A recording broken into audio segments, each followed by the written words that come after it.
So we've talked about the areas of parallelograms and the areas of triangles. But parallelograms are not the only quadrilaterals that we've talked about. Another type of quadrilateral that we discussed was a trapezoid. So let's talk about how to find the area of a trapezoid. So first let's start out with the trapezoid. We have two parallel sides. Those parallel sides are called our bases. So I'm just going to call it base 1 and base 2. Nothing special about them.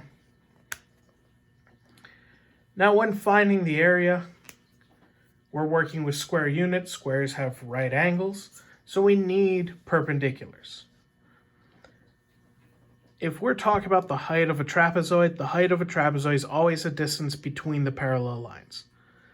Because these parallel sides have the same distance between them, these two legs do not have the same distance between them at given points.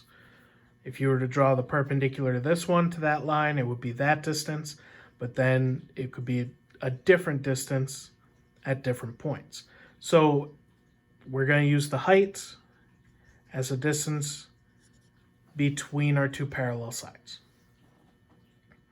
There's a couple ways to go about finding the area of a trapezoid or deriving the area formula of a trapezoid. The first one is by deconstructing the trapezoid.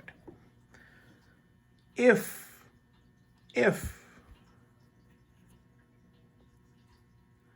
you draw in this segment such that that's parallel to that, because there does exist a line through this point that's parallel to that line, we've created ourselves a parallelogram.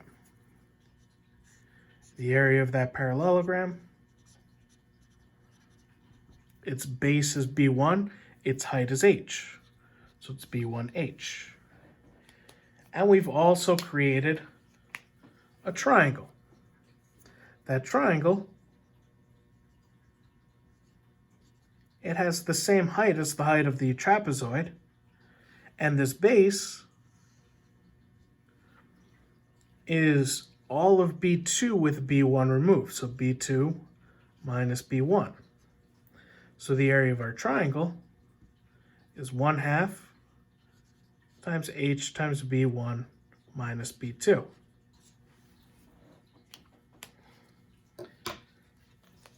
So the area of our trapezoid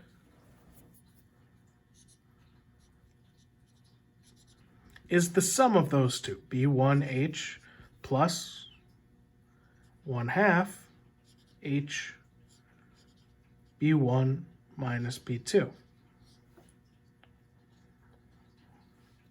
So I'm just going to carry that to the next slide.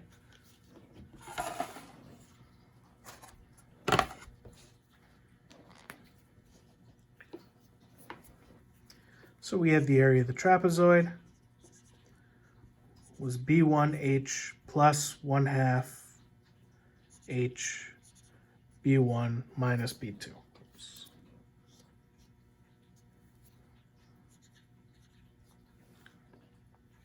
Well, they both have the H in common, so you can factor out the H, and I'm going to factor out the 1/2 as well.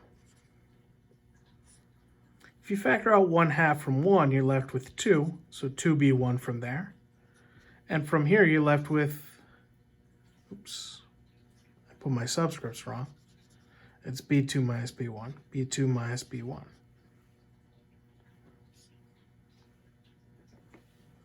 Put my subscripts wrong on the other slide too. My bad. Sorry about that. But now, 2B minus B1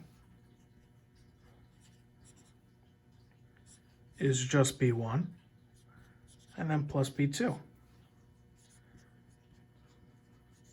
That's our area formula of a trapezoid.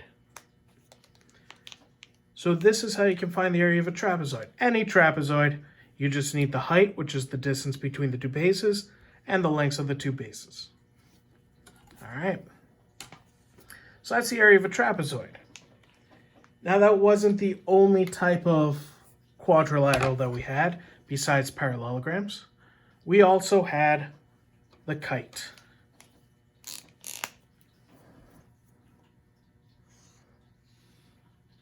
let's say we had a kite.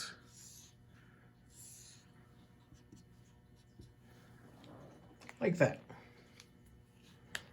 So we have the kite like that. Actually, I just realized that a lot of it's out of the frame of the video. So let's try this again.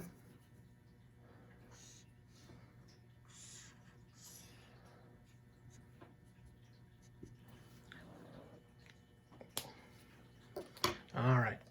So the kite, there's no way we're going to make it a parallelogram because none of the sides are parallel. We're not going to be able to make up parallelograms like we did in the trapezoid. So we'll have to revert to triangles. And the easiest way to make triangles is with the diagonals. Now in a kite, we remember that the diagonals are perpendicular and that one of them bisects the other.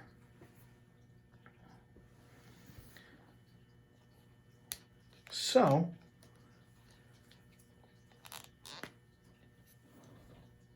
if we work with either of these diagonals, the diagonal, it breaks it into two triangles. And just for reference, I'm going to call this one diagonal 1 and the other one diagonal 2. Personally, I'm going to work with diagonal 1 because diagonal 1, it creates two congruent triangles. So the area of the kite is going to be twice the area of this triangle. So this is D1. And this part is half of that diagonal. So that's half D2. So the area of that triangle is 1/2 times the base times the height, which is half D2. So the area of the triangle is 1/4 D1 D2. So the area of the kite is twice that. Twice 1/4 is 1/2. The area of a kite is half the product of the diagonals. This isn't the only figure that has this area. This formula also applies to another type of quadrilateral. And if we think back, what else had perpendicular diagonals and what else had diagonals that bisected one at the other? And if we think, that's the same as in a rhombus. So if you have a rhombus,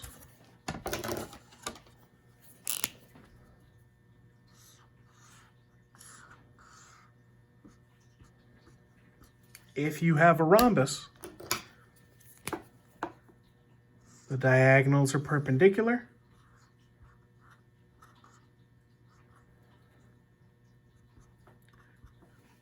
And both diagonals bisect each other, but really, it doesn't matter which one.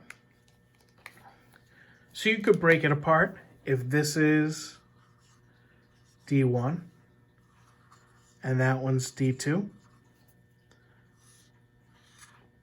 we could break it apart like this.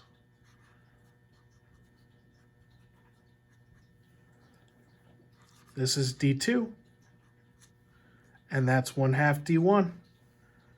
So the area of the triangle would be the same, 1/2 times 1/2 times D1 times D2. So 1/4 D1 D2.